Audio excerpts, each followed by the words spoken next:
named Chris message and he said, I've never told anyone this. This scares me more than anything else I've ever dealt with. And maybe somebody out there can relate or just let me know that I'm not alone. But I'm in the Navy now. I'm 25. I'm stationed in San Diego and I get deployed to Japan soon. So I'm hoping to see some comments that help me ease my mind before that happens. But this happened about 4 months ago. And as of right now, he's still in Navy. He's working as a field medic, a corpsman. That he's tried to find more information, but all of this has turned up nothing. But he said he grew up in the Church of Latter-day Saints, sometimes known as the LDS Church or just Mormonism. But he said it's a Christian-based faith with scriptures, temples, beliefs, and structures. That his church is community-based. There's no paid clergy members, so that means that anybody in the church is expected to serve. That is through teaching, leading, checking in on each other. It's all lay-led. Which he said means that now that he's 25, he's part of his congregation's leadership. So they also believe that worthy male members can be given priesthood, which is essentially acting in the name of God. So they carry consecrated oil, can give blessings, they can lead prayer rituals on behalf of God. Sometimes this just means laying hands on someone's head and offering guidance and comfort. So they don't shout, they don't do exorcisms, they don't even talk much about demons. It's all very quiet and very orderly, but what happened this night did not feel orderly.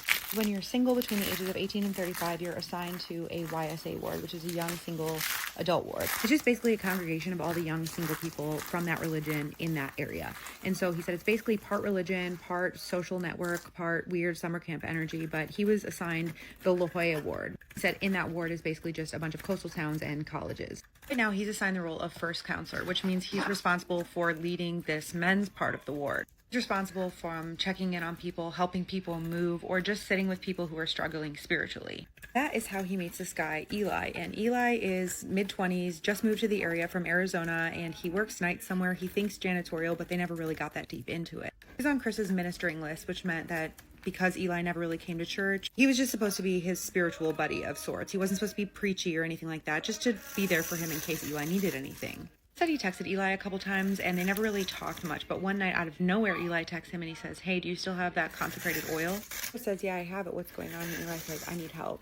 He said, I don't know what's happening to me. Can you come over? So Chris says he went over to his apartment and it was about 10 p.m. It was in a rundown area of town. He had never been there before, but he said he pulled up. It was a studio unit off El Cajon Boulevard. Knocks, he's waiting for Eli to answer. Eli doesn't answer right away, but finally he does, and he said he opened the door and he could tell something was off because Eli's eyes were all bloodshot, his skin was pale, he looked just like wrung out, but Eli didn't say anything. He just backed up away from the door and invited Chris in. So Chris took one step in the threshold and he just felt the energy shift. But the air in the apartment was like heavy. The lights were dim and the air smelled wet. It smelled like metal and old, and all that's in this apartment is a metal frame bed, and Eli sits on the end of the bed. Looks around, he realizes there's no other furniture besides like basic kitchen fixtures. He said the Book of Mormon was open on the floor. It almost looked like it had been stepped on. And so he looks at Eli and he's like, you want to talk, man? And Eli's like, I don't know what's going on with me. I keep waking up in places that I didn't fall asleep. I was thinking of what to say because he said his role wasn't to preach to him, it was just to be there for him.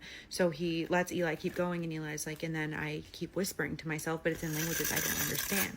He's getting all shifty. He's looking around. He's like, I feel like I'm being watched. And last night I growled at myself in the mirror. And Eli's like, what do you mean? And he's like, not metaphorically. Like, I physically growled at myself, but something else came out. It wasn't my voice. Eli points at the bathroom and he said, it happened in there. And the door was cracked open. And Chris said he didn't want to go in, but he felt like he had to. So he walked in and nothing was out of ordinary except for the mirror was shattered. Like spiderweb cracks. It looked like someone had punched it head on. And as he's taking in the bathroom, he hears this low guttural growl. And he turns and he looks at Eli and it's not Eli. He said, I don't know what this was. It wasn't an animal. I've been around wounded dogs. I've been around wounded men, and this was nothing like that. That Eli was sitting perfectly still. It sounded like it was coming from inside the walls or inside the air vents or maybe somewhere else, but he said it was real and it vibrated me. I felt something go tight in my chest. He says at that point he told Eli he was going to step outside and he called the bishop. Gets him on the phone, he tells him everything, and he said he expected the bishop to tell him to call 911 or to take him to the hospital, but the bishop was just long and silent on the other end of the line. And finally he said, something that we don't talk about. It's not in the manuals, and sometimes we have to use it when normal blessings don't cut it. It's called unwritten ordinance. He tells Chris to take the oil and anoint Eli's head for clarity of thought, to anoint his heart for clarity of emotion, to anoint the feet to help the person walk away when it's over, and to raise your arms and to call in God. He said, do it loudly. You don't have to memorize a phrase, but just speak what's true. That you're not casting anything out, you're filling the space, and what doesn't belong there will leave on its own. Chris said even though he was scared, he went back in and he found Eli sitting on the bed, cross-legged, shaking with his eyes closed, and he did what he was told. He placed his arms over Eli's head and he called in God, and he said when he was done, a single light flickered. He said it was just once, a single pulse, like the place had exhaled. And he said the second it happened, Eli collapsed onto the bed. He was shaking, he was sobbing. He said he didn't leave him then. He sat on the floor and he waited for Eli to fall asleep. But when he fell asleep, he didn't feel relieved and he didn't feel brave. He felt more scared than he had ever been. He said he did notice upon leaving that the air felt better. He doesn't have a better word to describe it, but Eli has since started coming to church, though not as often as he would like. That he's still quiet. And as for Chris, he hasn't told anyone because he doesn't even know what he would say. He doesn't think that anyone would believe him. He says, I know what I heard, I know what I saw, and I know what I did helped. That I don't need a spotlight or a label. I just want to know that I'm not the only one, if anyone, especially from that religion or that church, has ever dealt with something like this. Yeah, let him know if you have thoughts. He said he won't be responding to any comments, but he will be seeing them. Volcanoes erupting, high ground is the safest. A woman named Avery emailed and said that her ex-boyfriend was from Hawaii and he told her this, and he always referred to volcanoes as she or her, and she would later find out why. I don't think this is the scariest story you've ever told, but it would definitely leave me unsettled if this happened to me. But she said one day I just asked him, like, why are you always referring to the volcanoes as she or her? And she said her ex was outdoorsy. Like, he was always out in Hawaii taking photos, going on hikes, and anytime a volcano erupted, he would go and take photos of the lava. But obviously you have to stay on high ground. He's out one day taking these pictures and he looks down in the valley where all the lava is and he sees a woman walking. He tries to call down to her. He's like, hey, you can't be down there right now. The volcano's erupting. It's dangerous. This woman who's wearing all white doesn't even acknowledge him. She just continues down in the valley. So he turns around and he's trying to find a way down into the valley to go rescue this girl because he's like, she must not be from here. She doesn't know what she's doing.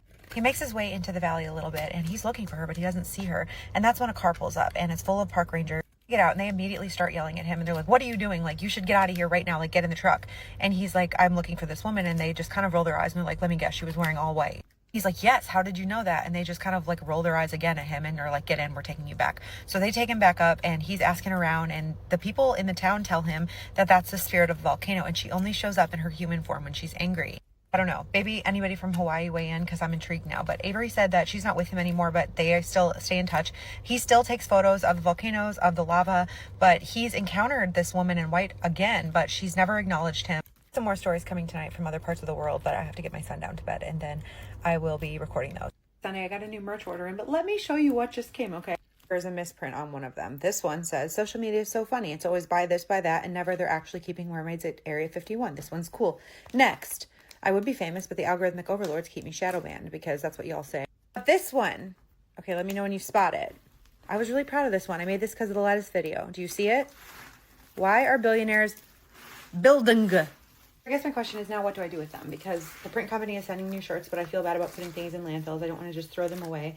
So what do I do with these shirts that I can't sell because they have a misprint? This is also the second time this has happened. The first was with the coffee cup company that sent me coffee mugs that peeled off immediately.